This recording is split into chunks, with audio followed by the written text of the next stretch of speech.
Assalamualaikum warahmatullahi wabarakatuh. Yang dihormati Ustaz Rizal bin Arifin, pensyarah bagi kursus MPU 2072 Falsafah dan Isu Semasa. Kami kumpulan yang terdiri daripada saya, Muhammad Faiq Ikram bin Muhammad Nur, Basuk Bahrudin bin Muhammad, Nur Hafizah binti Osman, Hafizah binti Muhammad Nur akan membentangkan berkait iaitu tajuknya hubung kait antara pemikiran falsafah Al-Ghazali dengan isu-isu falsafah Al-Farabi dan Ibn Sina. Pertama sekali, ini adalah ahli kumpulan saya iaitu saya Muhammad Faiq Ikram, Basuk Bahrudin, Nurul Hafizah dan Hafizah. Antara isi kandungan yang akan dibincangkan dalam pembentangan ini adalah pengenalan Imam Ghazali, Ibn Sina, Al-Farabi, kritikan Imam Al-Ghazali dan akhir sekali adalah penutup. Baik, saya akan memulakan pembentangan ini dengan membahaskan iaitu berkait pengenalan. Falsafah merupakan suatu perkataan yang memberikan pelbagai maksud mengikut individu yang mendalami tentangnya. Menurut Abdul Rahman dan Zakaria Kasa, belajar falsafah merupakan satu ilmu yang mempelajari mengenai sebuah proses memahami aktiviti-aktiviti berfikir manusia, dan falsafah itu sendiri adalah aktiviti berfikir. Tujuan falsafah ini adalah untuk berfikiran baik serta untuk mendapat kebenaran. Falsafah juga dapat melatih manusia untuk berfikir secara logik ataupun kritis dalam menjalankan sesuatu benda atau pekerjaan. Dalam tugasan ini, kami akan mengupas isu falsafah berkaitan kritikan Imam Al-Ghazali terhadap Ibn Sina dan Al-Farabi. Okey, seterusnya kita sambung kepada siapakah Imam Ghazali. Imam Ghazali merupakan salah seorang ahli teologi, ahli falsafah dan sufi terbesar dalam Islam. Beliau dilahirkan pada 450 Hijrah bersamaan dengan 1058 Masihi di kota Ghazalah dekat Tus, Khurasan, Iran Utara. Namanya diambil sempena tempat kelahirannya. Nama lengkapnya ialah Abdul Hamid Muhammad bin Muhammad At-Tusi Al-Ghazali. Dalam bidang keilmuan, pertama sekali beliau mendalami ilmu fiqh, kemudian mempelajari secara mendalam ilmu kalam dan falsafah. Setelah mencapai keharuman nama sebagai seorang sarjana pada tahun 1091, Al-Ghazali dilantik menjadi guru besar hukum oleh Nizam Al-Mulk, iaitu Perdana Menteri Sultan Malik Shah dari Kerajaan Saljuk di Madrasah Nizamiyah di Baghdad.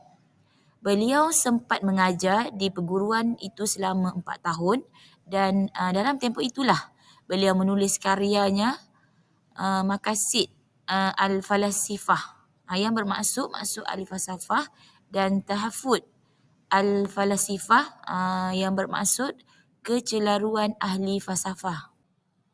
Menurut Aziza Zakaria, kepakaran Al-Ghazali dalam bidang falsafah adalah dalam konteks benar-benar menepati makna ilmu falsafah itu sendiri, iaitu ilmu pengetahuan yang mencari hakikat segala yang ada.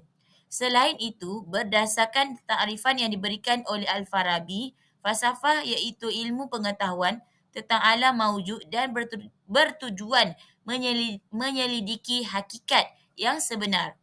Bahkan menurut beliau, Al-Ghazali sendiri secara jujur mengakui kedahagaan sejak dari usia remaja untuk mengkaji hakikat ilmu pengetahuan, dan beliau turut berusaha dengan segala keupayaan untuk mencapai matlamatnya itu demi mencapai kedudukan di puncak kebenaran dan ilmi al-yakin. Oleh itu, beliau secara ekstrim menolak amalan taklid. Menurut Aziza Zakaria, kepakaran Al-Ghazali dalam bidang falsafah telah memaksa beliau untuk mengkritik dan membongkar kelemahan dan kerosakan pemikiran ahli-ahli falsafah serta teori-teori mereka yang bertentangan dengan ajaran dan akidah Islam, khususnya dalam persoalan-persoalan tentang ketuhanan dan beberapa aspek dalam sains tabi'i. Al-Ghazali telah membuat kritikan terbuka terhadap ahli-ahli falsafah dalam karyanya At-Tahafut Al-Falasifah yang mana beliau telah memberi kritikan terhadap ahli falsafah Greek seperti Aristotle, Socrates dan Plato berasaskan pandangan Islam. Dan Al-Ghazali juga turut mengkafirkan Ibn Sina dan Al-Farabi kerana menurut Imam Al-Ghazali, Ibn Sina dan Al-Farabi merupakan pengikut kepada Socrates, Plato, Aristotle. Imam Ghazali telah membahagikan golongan ahli falsafah terbahagi kepada 3 bahagian iaitu Dahriyun, yang kedua Tabiyun, yang ketiga Ilahiyun. Ibn Sina dan Al-Farabi tergolong dalam golongan yang ketiga kerana mereka lah banyak menyedok ilmu-ilmu Aristotle di mana golongan Ilahiyun mengkaji dan menguasai bidang matematik, kejuruteraan, geografi, biologi, ketuhanan, politik, akhlak dan mantik di mana mereka percaya kewujudan Tuhan.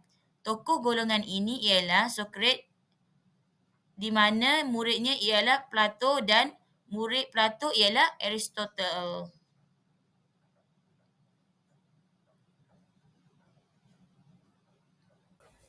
Assalamualaikum warahmatullahi wabarakatuh. Saya Hafizah binti Muhammad Nur akan menerangkan sedikit sebanyak tentang latar belakang Ibn Sina. Nama Ibn Sina yang sebenar ialah Al-Husin bin Abdullah bin Al-Hasan bin Ali bin Sina.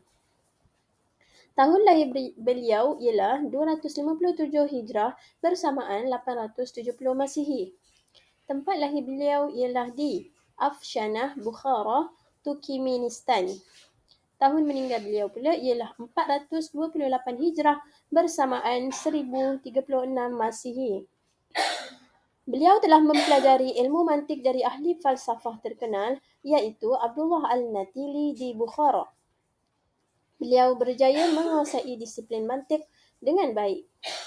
Dan beliau juga berjaya mengatasi keilmuan oleh gurunya dalam bidang mantik. Seterusnya, latar belakang Al-Farabi. Nama sebenar Al-Farabi ialah Abu Nasr Muhammad bin Muhammad Tarkhan Al-Uzdaw. Beliau lahir pada tahun 370 Hijrah bersamaan 980 Masihi. Tempat lahir beliau ialah di Wasi' iaitu wilayah Transoxiana di negara Turkistan. Tahun beliau meninggal ialah 339 Hijrah bersamaan 950 Masihi. Al-Farabi dikenali sebagai ilmuwan Islam yang menguasai pelbagai ilmu pengetahuan, tetapi beliau lebih cenderung dalam bidang falsafah dan mantik. Al-Farabi juga dikenali di Barat, tetapi namanya di Barat dikenali sebagai Al-Farabius dan Abin Nasar. Ahli sains, pakar bahasa dan ahli falsafah menguasai pelbagai bahasa. Itulah dia Al-Farabi. Antara kritikan Imam Ghazali terhadap Ibn Sina dan Al-Farabi ialah yang pertama berkaitan tentang alam akhirat. Yang kedua pula, Tuhan hanya mengetahui perkara-perkara yang bersifat umum. Dan yang ketiga, Ibn Sina dan Al-Farabi percaya bahawa alam ini qadim. Kritikan Imam Ghazali terhadap Ibn Sina dan Al-Farabi yang pertama ialah tentang alam akhirat. Ibn Sina dan Al-Farabi ini berpegang bahawa jasad tidak akan dihimpun semula dengan roh selepas kematian. Mereka mengatakan nikmat syurga dan azab neraka itu juga bersifat rohani, bukan jasmani. Sedangkan menurut agama Islam, jasad kita akan berhimpun semula dengan roh di akhirat nanti dan syurga neraka itu dialami oleh rohani dan jasmani. Imam Ghazali mempunyai kritikan terhadap pandangan Ibnu Sina dan Al-Farabi dalam hal alam akhirat, khususnya tentang pengumpulan semula jasad dengan roh selepas kematian. Ibnu Sina dan Al-Farabi adalah ahli falsafah Islam yang mempunyai pandangan yang lebih condong kepada pemikiran falsafah Yunani daripada interpretasi teks agama. Mereka dalam pandangan mereka tentang akhirat cenderung untuk memandang alam akhirat sebagai realiti rohani yang lebih dominan daripada jasmani. Namun Imam Ghazali, seorang ulama dan ahli tasawuf yang menekankan penghayatan keagamaan dan spiritualiti dalam Islam, menyatakan bahawa ajaran agama Islam menekankan kebangkitan jasad dan roh bersama-sama di akhirat. Bagi Imam Ghazali, aspek jasmani dan rohani merupakan kesatuan yang penting dalam pengamalan akhirat. Menurut ajaran Islam yang umum, di hari kiamat Allah akan menghidupkan semula jasad manusia yang telah mati dan mengembalikan roh ke dalam jasad tersebut untuk dihisap atas amal perbuatannya semasa hidup. Jasad dan roh akan bersatu semula untuk mengalami kenikmatan syurga atau keazaban neraka, baik secara jasmani maupun rohani. Kritikan Imam Ghazali terhadap pandangan Ibn Sina dan Al-Farabi terutamanya berkisar pada betapa pentingnya memahami ajaran agama secara holistik termasuk aspek-aspek jasmani dan rohani dalam realiti akhirat. Baginya, pendekatan hanya pada dimensi rohani sahaja mungkin tidak menggambarkan keseluruhan realiti akhirat yang diajar dalam Islam. Ini mungkin merupakan perbezaan dalam penekanan aspek akhirat antara pemikiran, filsafat dan pandangan Islam yang lebih tradisional.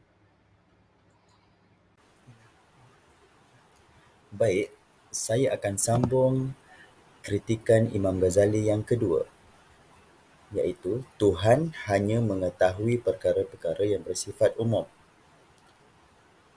Tuhan hanya mengetahui perkara-perkara yang bersifat umum dan tidak mengetahui perkara-perkara yang kecil-kecil. Hal ini juga berbeza dengan pegangan umat Islam, iaitu Tuhan Maha mengetahui segala perkara.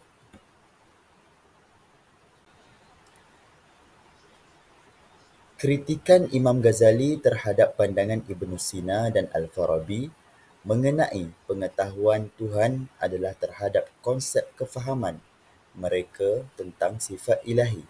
Ibn Sina dan Al-Farabi dalam pemikiran mereka yang terinspirasi oleh falsafah Yunani berpendapat bahawa Tuhan hanya mengetahui perkara-perkara umum secara abstrak dan tidak terlibat dengan perkara-perkara spesifik atau kecil.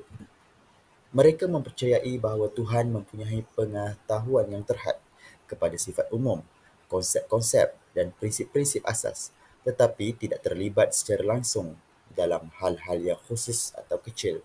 Ini bermakna Tuhan mengetahui hukum semesta, prinsip-prinsip yang mengawalnya, tetapi tidak mengetahui atau tidak terlibat dengan perkara-perkara individual atau kecil dalam kehidupan. Namun, Imam Ghazali menolak pandangan ini dan menyatakan bahawa Tuhan menurut ajaran Islam adalah Maha Mengetahui dan Maha Teliti dalam ilmunya.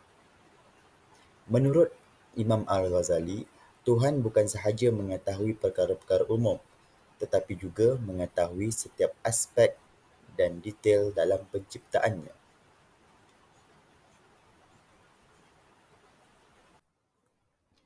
Imam Al-Ghazali menegaskan bahawa sifat ketuhanan yang Maha Mengetahui adalah tidak terbatas oleh perbezaan antara yang umum dan yang spesifik.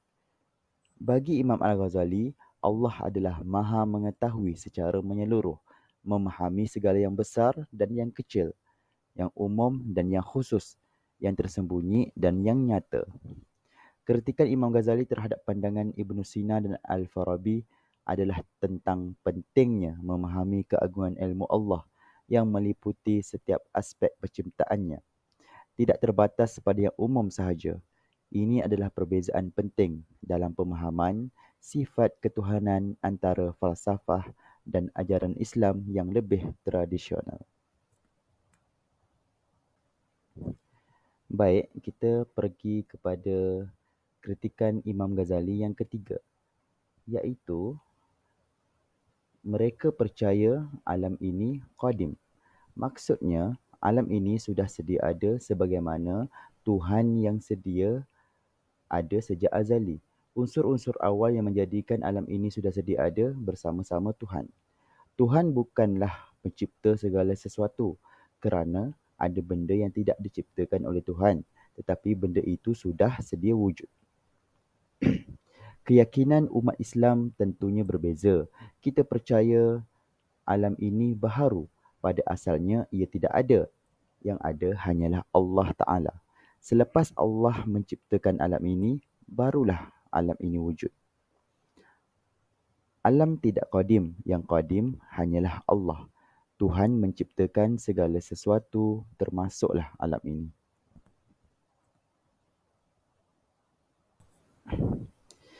Firman Allah Subhanahu wa taala di dalam Al-Quran, A'udzubillahi minasyaitonirrajim, Huwal awwal wal akhir wal zahir wal batin wa huwa bikulli syai'in alim. Yang bermaksud Dialah yang awal dan yang akhir dan yang zahir serta yang batin, dan Dialah yang Maha mengetahui akan tiap-tiap sesuatu. Allah yang disembah oleh umat Islam bersifat qadim, dan hanya Dia sahaja yang qadim.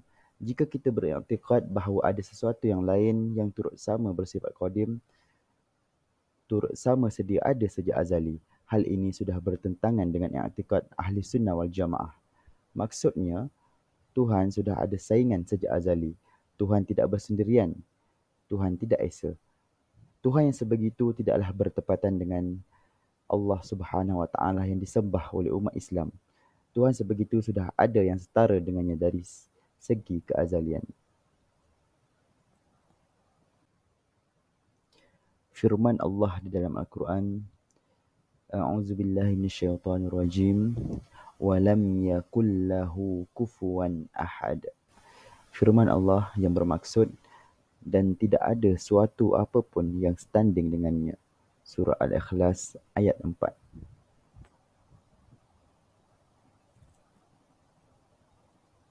Alhamdulillah. Jadi kesimpulannya, setiap kritikan yang dinyatakan oleh Al-Ghazali terhadap Ibn Sina dan Al-Farabi ini adalah sebuah hujah dan kritikan yang menepati disiplin ilmu falsafah. Tiada sebarang falasi yang digunakan ataupun yang dilakukan oleh Al-Ghazali di dalam hujah-hujahnya sedemikian terhadap Al-Farabi dan Ibn Sina tadi. Walau bagaimanapun, kritikan-kritikan ini tidaklah boleh diambil sebagai sudut pandang negatif kita terhadap Islam secara keseluruhannya. Malahan, ini akan menjadi suatu perbincangan ilmu falsafah bersandarkan syariat dan selaras dengan ajaran Islam.